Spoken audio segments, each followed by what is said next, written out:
Hello, everyone. Talking about membership retention and recruitment. Rick, do you mind introducing who you are, what district you're in, and what your role is with Interact?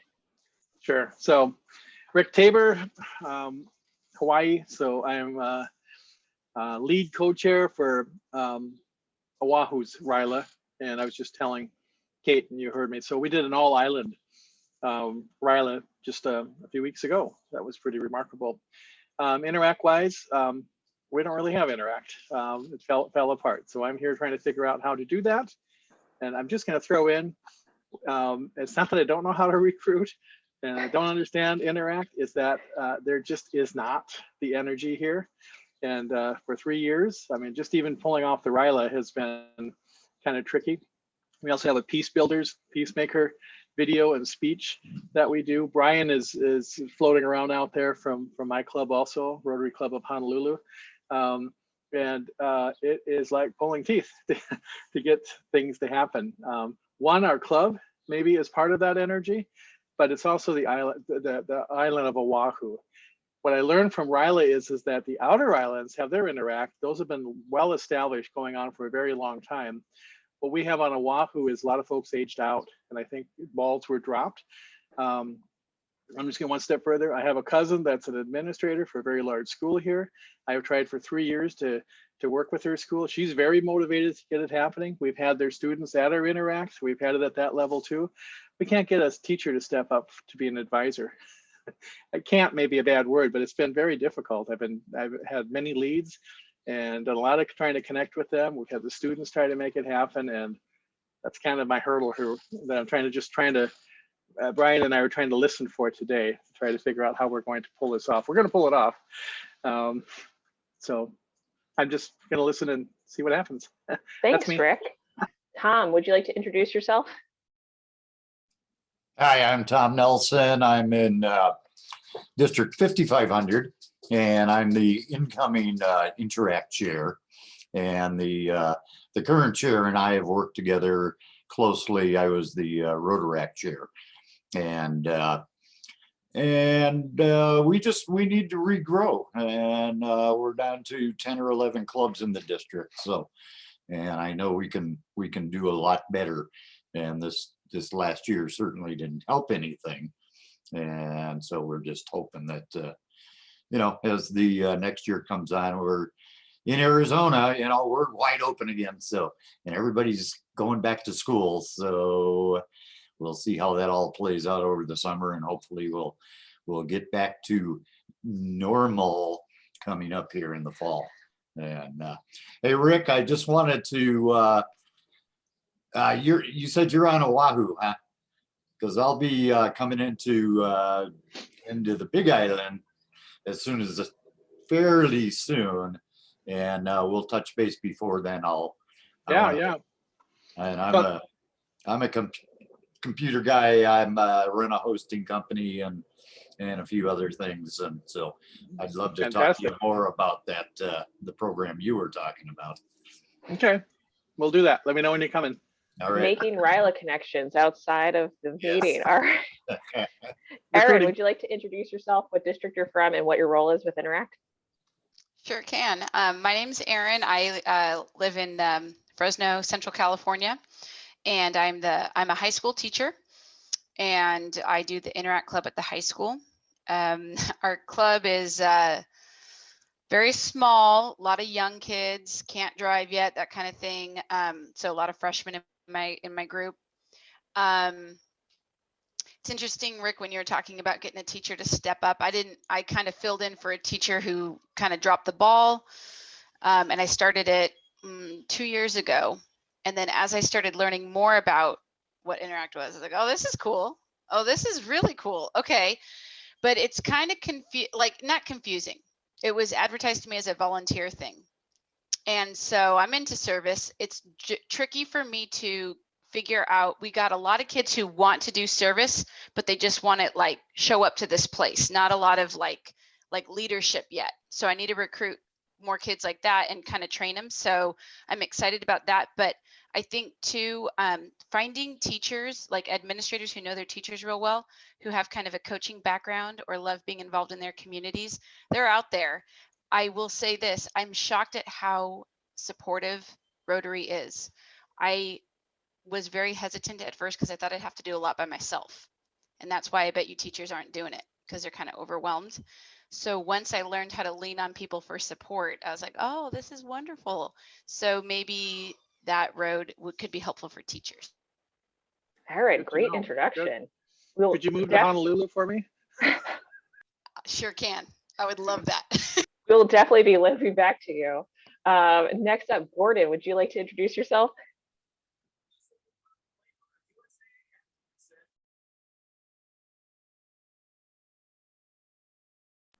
Muted. Yeah, you're Yeah. muted, Gordon. There it goes. I think I made it. Hi, yeah. I've been the Interact advisor for the last 10 years in our local high school in Nevada County, California. We're actually the city's Grass Valley. And it's been my pleasure to watch these young people grow and to help them. I consider them more my equal than not. They're a lot smarter than I am. They're a lot more capable than I am, and they have better ideas than I do. So I just really am thrilled to spend precious time with my favorite 17 and 18-year-old people. They give me energy. They keep me young, even though I'm old. And but I don't act old when I'm around them, so I act just like one of them. I've been involved with all the areas of youth. I'm still on the RYE committee. I'm a co-chair of our RYLF for this year. Hopefully we have an actual live one, which would be a miracle, but we're hoping. So that's me, all about young people. Thank you. Wayne, would you like to introduce yourself? Yes, I'm Wayne Saladay. It's me and the moose. Basically, I've got the entire district, the southern half of the state of Colorado, mountains, snow, canyons, and moose. Our 18 club, we had 18 Interact clubs when the P word hit. It's hard to ascertain exactly where we are. Some of them have been able to maintain, some of them have not. We've had varying rules and regulations and in fact, complete outbreaks that have cleared schools completely. The extracurriculars have been a real challenge, particularly club meetings. So quite frankly, we're not doing well. And that's why I'm here. I'm looking to try and we've lost a lot of the folks, the kids that had Interact experience. We're not able to have RYLA this year. They've already canceled that. So what we're going to do is we're going to try and scramble and start over and try to energize our clubs in the district. We do have one interesting one I just learned about is a new Rotary Club and Interact Club in Cortez, Colorado, which is just miles from the Four Corners. So I'm going to use them as an example. If they can do it, you can do it. And so that's where we are as we're trying to re-energize Interact here in Western Colorado. Great. So I heard a little bit about what's brought people here, but what is the primary, if you don't mind going around again, what is the primary thing you hope to walk away from this meeting with? I think for me, it's just getting re-energized. 3 years into it, we've really just we've struggled just to get the people we need just to do RYLA and our peacemaker things that we're doing. I'm going to share. So I have a cousin that's an administrator for a very large school here. District governor asked me if I could connect the folks in that area with them to try to get an interact up. We had kids that were interested. They come to the RILA. They've come 2 years in a row now to the RILA. Could not get a response. Could not get an advisor to respond to us. I think some of what works for everybody, well, I know I've worked with youth for 46 years. I'm a mental health counselor. I've done many kinds of programs through the years. What works is finding the people that are jazzed to do this. And the kids, I love that idea, having the kids kind of spark it, but it's getting the adults to step up. So it's what was her name? Erin?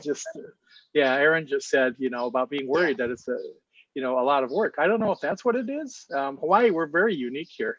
I think what it may be is that the ball was dropped because there was a group that aged out that had been doing it for many years. And I just joined Rotary.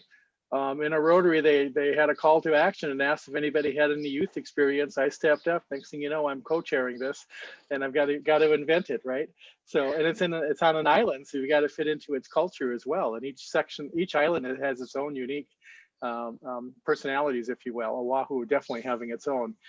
Even for us at Rotary Club of Honolulu, just figuring out which school is the school that we're assigned to has been a huge feat. I'm not saying there's not interacts going on around Hawaii. They are.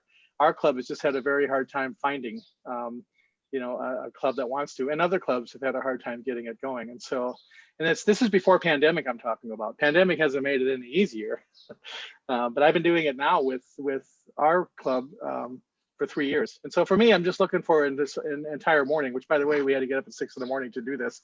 And I had my vaccine on Wednesday, so I'm half here. This isn't really me. This is a shadow of me. Yeah. I'm Okay, hearing go ahead. energy. I'm hearing beginning again. Tom, Yep. what's the number one thing you want to learn or get out of the program? Yeah, I think, from the feedback I've gotten from Mike, is that we've got some good clubs who have been able to maintain, but we've also had a lot of other ones that have failed to maintain their membership and to continue recruiting. So that's my main goal, is to learn the best ways to make sure that our existing clubs, continue to recruit, and then when as I'm out there getting other folks to set up new clubs, to that they somehow or another, that I have some knowledge of how they can recruit from within their schools. So Gotcha. Gordon. growth is the big deal. Yeah, growth. Gordon, what's your one topic? If you could get one thing out of it. We've starting in about January 1st, we started meeting virtually with the young people. We got up to about 8. Usually our Interact Club is about 25 to 30. And we've hung on to those 8 pretty well.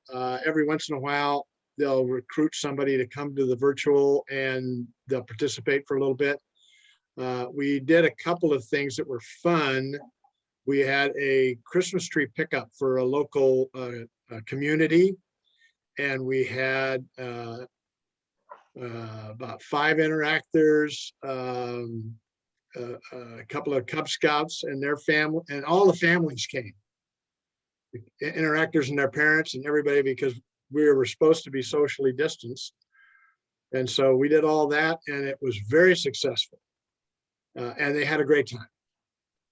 And so if you can find something to do that's not always right together, but as a kind of a group, that really helps. Just giving them some time to be close to other people.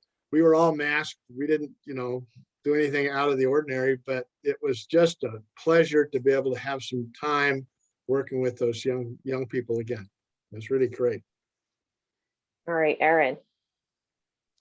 I think what I'm hoping to get out of this is, figure out ways to recruit students and get them to be, I think we have like enthusiasm, but it's a little bit passive.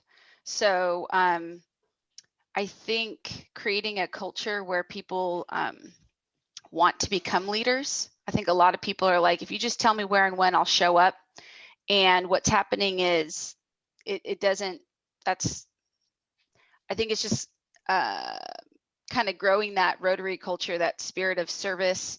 But part of that spirit of service is like that you kind of, it doesn't mean we all have to be, you know, in charge, but I think like some of these young people who are sharing, like Cisco and Walker, like the desire to organize, and it's pretty exhausting to like, this is how my meetings go right now. Okay, guys, here's a list of places that we can go volunteer. So it's up to you to go decide what you're passionate about, and then go sign up for it. And at the next meeting, you tell me what you've done. And then every meeting is, I haven't done it yet. And on Zoom, that's pretty much how do we get over that hurdle? It's Groundhog Day every Tuesday when we meet. So, but the thing is the kids love coming to the meetings. They want to sit on Zoom, and then it's like, for me, I'm demoralized, but they're like, they're perfect. No, this is fine. And I'm like, this isn't the point of the club. But I don't know. They're so young that they don't know what, I don't know. So I got to figure out a way to kind of grow leaders and invest in leadership. And doing it on Zoom is tricky, but I know there's ways to do it. So yeah, that's kind of what I'm hoping to get out of this. All right, Wayne, what's your one thing? Well, the one thing I came and I've learned from was from the general session is I need to come to California and kidnap some of those young people and plant them in various parts of Colorado. Again, that's part of the problem. The face-to-face issue has been a huge, huge dilemma out here, because I'm with Aaron. That's not what Interact is all about. It is not Zoom meetings. I mean, they're okay. And it allows you to stay in touch, but it doesn't allow you to stay in touch. And it plays hell with service programs. So I think as we come out of this, and we here in our county in Western Colorado, we are about to emerge fully from the COVID restrictions. And I think by April, we're going to be in a situation where we're going to be back to normal. And I think at that point, we'll be able to make some real headway. So I'm sort of targeting everything now for the beginning of the next school year in August, as far as really going after trying to get some of the younger kids and get the word to them through my various clubs around the southern half of the state. Great. All right. So I'm hearing a lot about starting, a lot about growing, looking forward to in person. I will tell you, I would highly recommend you watch the other video when it comes out. We had community-based, not in schools, which doesn't really help Erin, but community-based Interact clubs. We had clubs that are going to stay online. We talked a bit about youth-led programming, like them recruiting and using social media and the use of technology. So I would definitely check that out. But I think this group is very different from that one in the sense that a lot of you are looking to rebuild and reconnect, you know, to form relationships to get into those schools.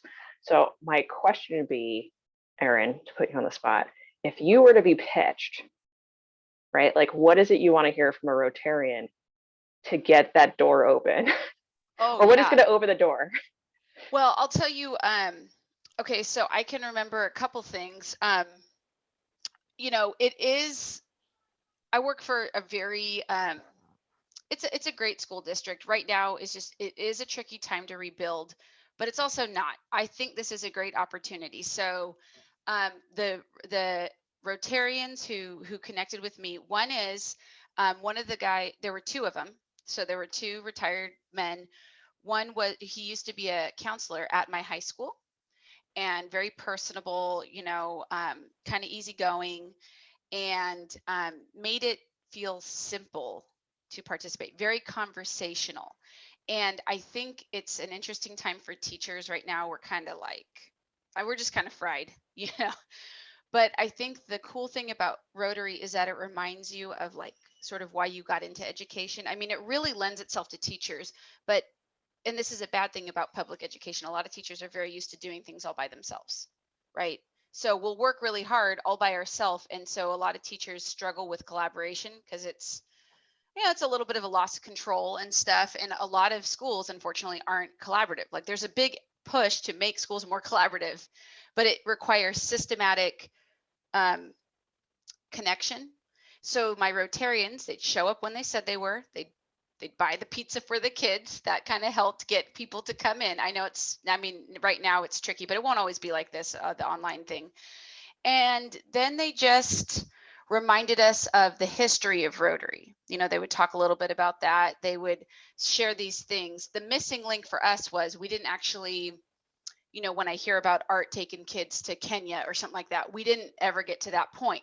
But we would do like local things like, help out with our marathon, and I think just starting with something simple to do, and then like celebrating those little simple victories made it kind of energizing for me as a teacher. Because I feel like a lot of it is you got to get kids to kind of mobilize themselves, and that can be hard. But there'd be days where it's okay, we got to meet up to help set up for the city marathon, and it's 6 a.m. and we've got 20 kids out there ready to set up pylons or whatever, cheer signs, whatever. And that's helpful. And then reminding kids that that's helpful, and then kind of growing that collaborative spirit. And then, those Rotarians were really helpful to kind of like having another adult that I could bounce ideas off of, because it is kind of tricky. There's a lot of like paperwork and, what should I do? And it's a lot extra. So having the Rotarians make it simple for a teacher to succeed and really clearly defining what success is, I think would make people get more into it, right? Because it could seem like if you don't package it right, it could seem like, I don't want to do all that work. Yeah, it sounds like a good idea, but that's a lot to set up. And Rotary really has a great system. It just the teacher needs to like know that they don't have to be responsible for everything. They're just more responsible to kind of like collaborate, get the kids in there and grow some leaders, and they're out there. I would also say, I don't know much about Oahu, but I believe that they have AVID in Hawaii and a lot of other states. It's an international educational thing, and service leadership is a really important thing of AVID. So Rick, you might want to go see if you have AVID at any of those schools, and go find the AVID advisor, and you say, I hear that you do service leadership. I want to help you make it even better. So AVID, is that an acronym That's for it. anything? Is that an acronym? It's called Advancement via Individual Determination. And they have it all over the world. I don't know if they have it on your island, but I bet you that they do. And those are the people who you want to get. And the thing about it is, it cannot be an extra layer. It's just like, hey, I hear that AVID does service leadership and we have a prepackaged program. Would you like to try to collaborate and do it? And AVID teachers tend to be much like that. So service leadership as a means to educate, and hands-on and application-based, and asking good questions and connecting in your community. That's all what it's about. And what AVID is middle of the road kids who are motivated, but maybe have some mitigating factors that might prevent academic success. And they're the greatest volunteers, They have it at the school that my cousin is at. There Why you couldn't go. why couldn't I get them going? That's your in. Okay. That's your in. Yeah. Thank you. All right, Yeah, I got what I need. See you later, Rick. I'm going back to bed. All right, I'm going to pause real quick. Eileen just joined us. Eileen, would you like to introduce yourself, your district, and what your role is with respect to Interact? Muted. Yes, Eileen Belchins, Ladysmith, British Columbia, and I'm president of the Rotary Club this year. I've been youth services for 4 or 5 years since I joined Rotary. I've been involved I started the Interact Club in high school here 5 years ago, and it's a great club. I'd just like to see it grow and become, it just kind of goes from one year to year, about with 12 members about each year, so we're a small club, but we have a lot of support for Interact as well. What else did you want to know? Well, I will tell you the themes that are coming up is we have a number of groups that have either been without Interact for several years, or it's waned during the pandemic. So looking at how to restart, how to get reconnected, and that sort of thing. And then of course, growing the membership once you're in it. So Erin was just sharing with us about how to get into the schools. You know, I've got to say, with the two counselors in our counseling department, without them, I think, and now the principal, who are so behind the Interact Club, we wouldn't be able to do it as well, because I say, okay, I have an extra, oh, they just told me I have an extra RILA position or participant spot. Do you have anybody? And this was like 2 days before RILA. And they said, oh, great. Okay, we have some families. Okay. And they got out to them. By the end of the day, no, by the next morning, I had 2 names, and they registered right away. And I mean, I think counselors, they know their kids. They know, who's, it's just a great relationship to build. I actually started it through the leadership course, and maybe that's something Erin was talking about too. There's a leadership course in the high school, and kids take it as kind of an easy class in a way. Well, there was one girl who decided she had been an exchange student to Brazil, and she wanted to create an Interact Club, and she asked if she could do that through the leadership program. And it was so funny, because I had just been talking to the counselors about the Interact Club, and they called me back and said, oh, by the way, this girl, da da da. And I said, oh, we know her. So, I think relationship is what really helps make it work for the schools as well as for Rotary and the students, because the schools don't want more work. The teachers don't want they don't want to have more things to do. So we try to work with them. Yeah. Hearing a theme. Yeah, and I think it's also like, I don't mean to make it sound bad, but it's tricky to trust that kids are going to want to follow through.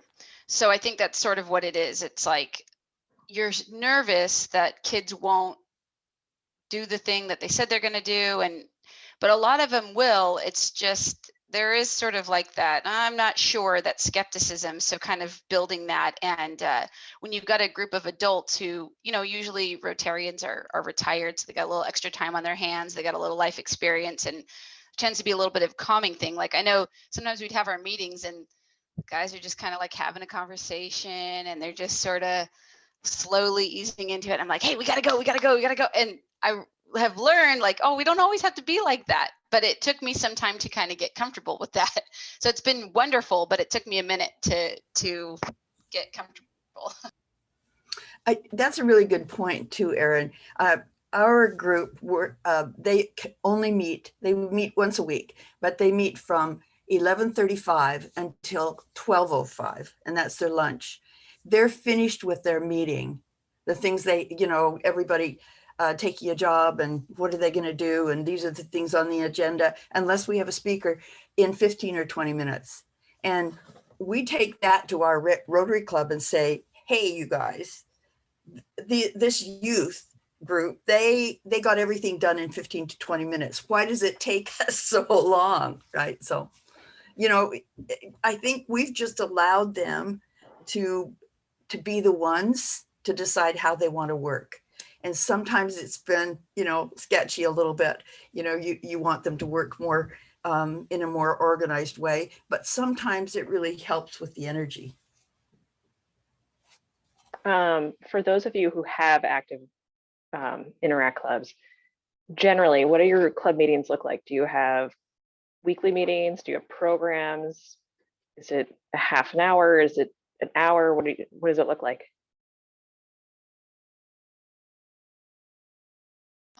It's usually lunch for us too, which is about, by the time everyone gets in there, it's about 35 minutes.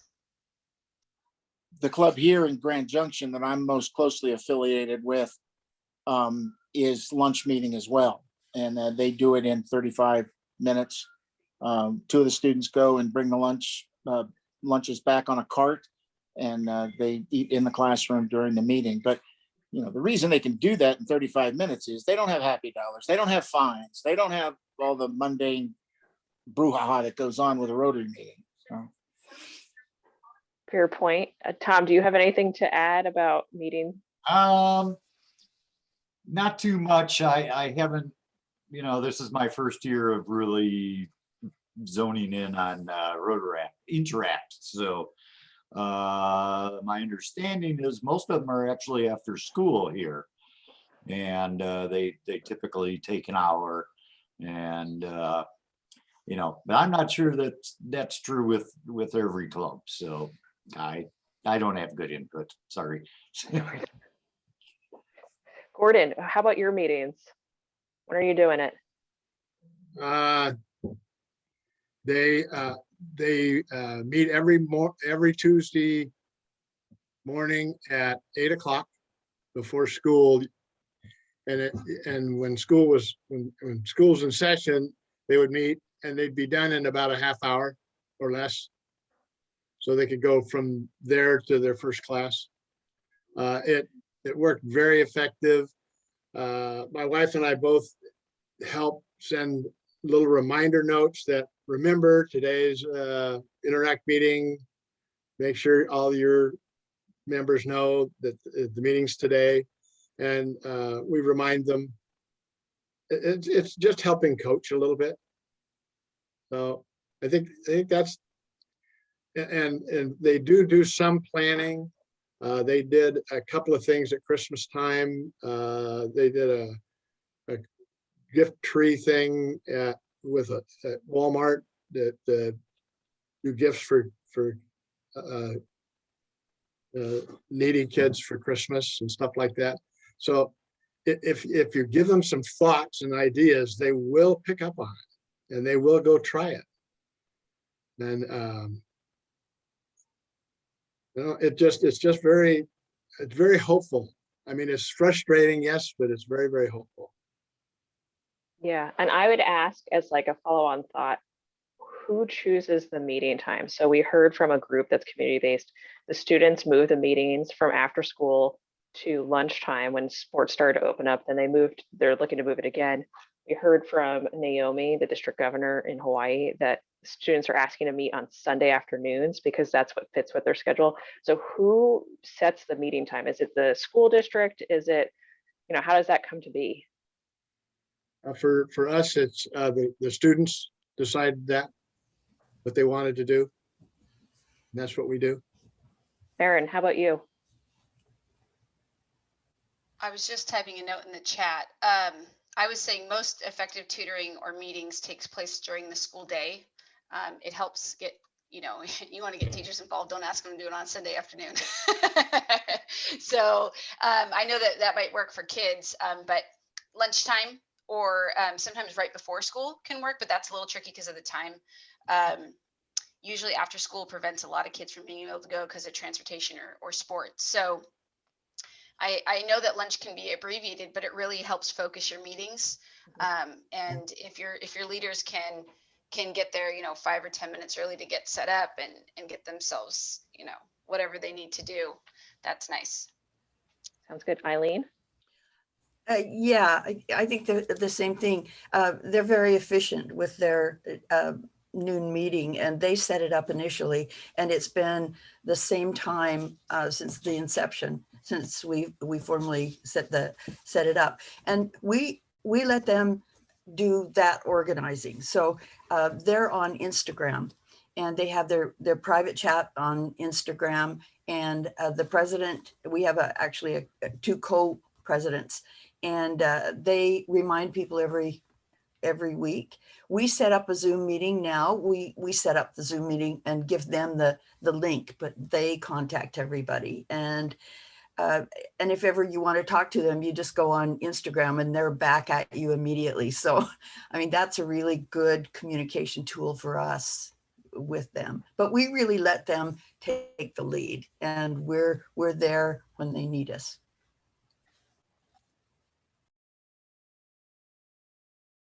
All right, so I'm looking at this. We've got about 15 minutes left. Thinking about some of the things we've discussed, are there any big questions or comments to follow on? I know this isn't part of this group, but one of the things we look at every year is succession planning, right? And we're not always really successful with that. I mean, we always have some great leaders, but we're trying to get more younger members as well. And I don't know, does anyone have any things that have worked to generate that leadership pool that you have each year?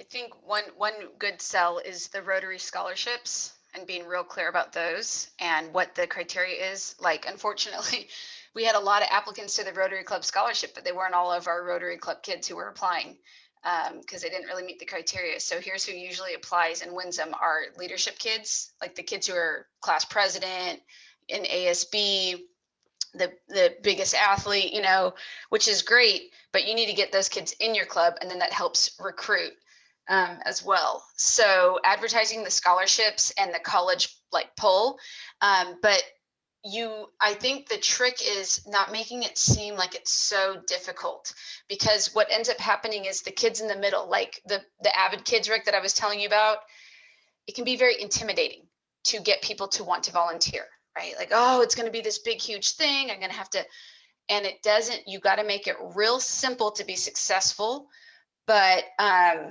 it is tricky. So the most ambitious kids, they go pull all the scholarship money, and it's like, dang, you know, like, I mean, it's good that they want it and they legit want it, but I'm like, how do we? And part of that is showing, you know, regular kids or middle of the road kids that this is what exceptional people do. You know, I think demystifying it is what I really love about Rotary. It's very inspiring. I know that if teachers actually knew what it was, it wouldn't be a hard sell. But you know what I think the trick is finding one teacher who knows the kids really well, and then you kind of do like a grassroots growth thing. But yeah, because I think the most actively involved kids, sometimes they do volunteer stuff because they want to just get into the Cornell, they want to go to the Harvard, and they know what the trick is, right? And so how do you get a kid like Cisco, who he's a very involved, highly ambitious kid who also loves service? It's hard to do,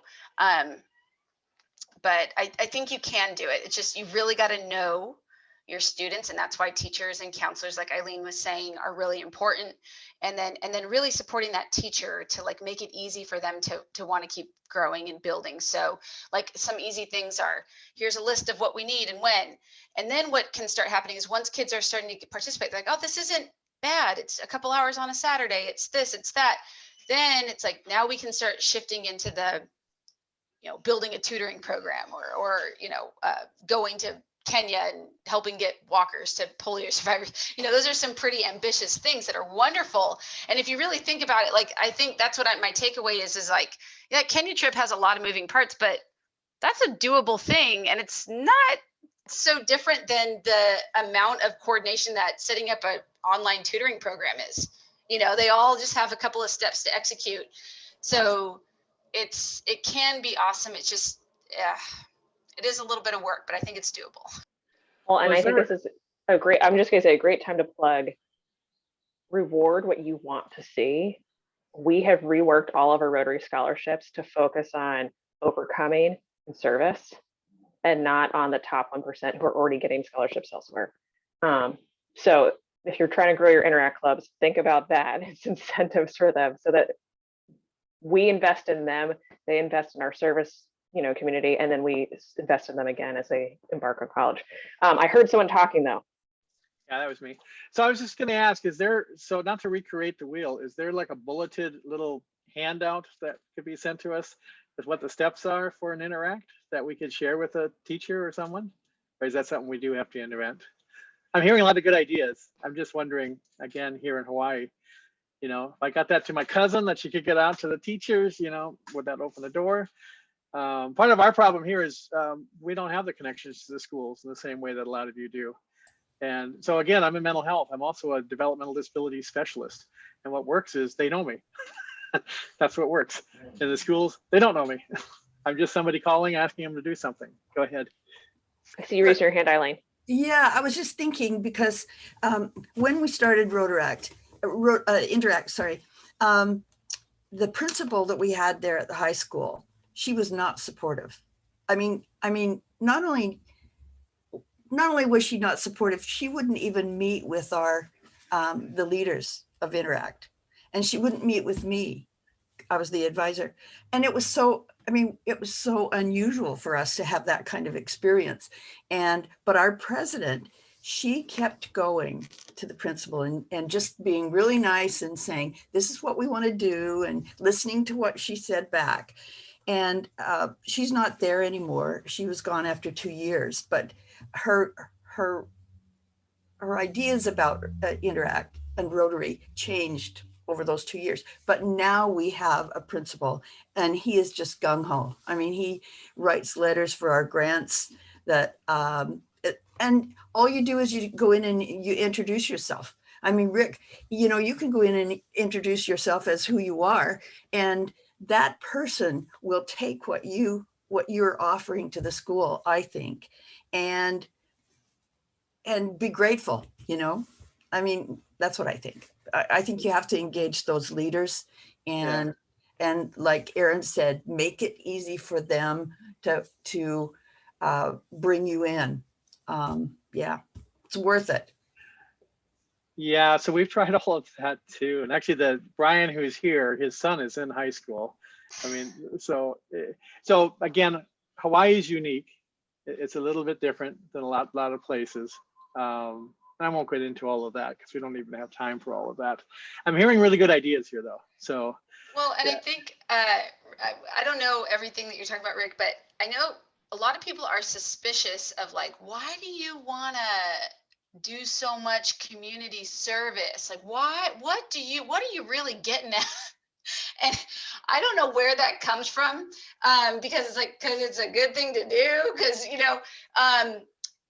but a lot of people are really suspicious of it. And that's one thing that I've had to kind of overcome is like, why do you care about that? I'm like, right. Is it that's not obvious to you? But I think what Eileen was talking about too, like that principal who didn't want to help and kind of was pushing back, it's because of suspicion. And so I found that people like that, when I start sharing about like money, like scholarships and how generous Rotary is, and they're like, oh, well, never, why didn't you say so? Right.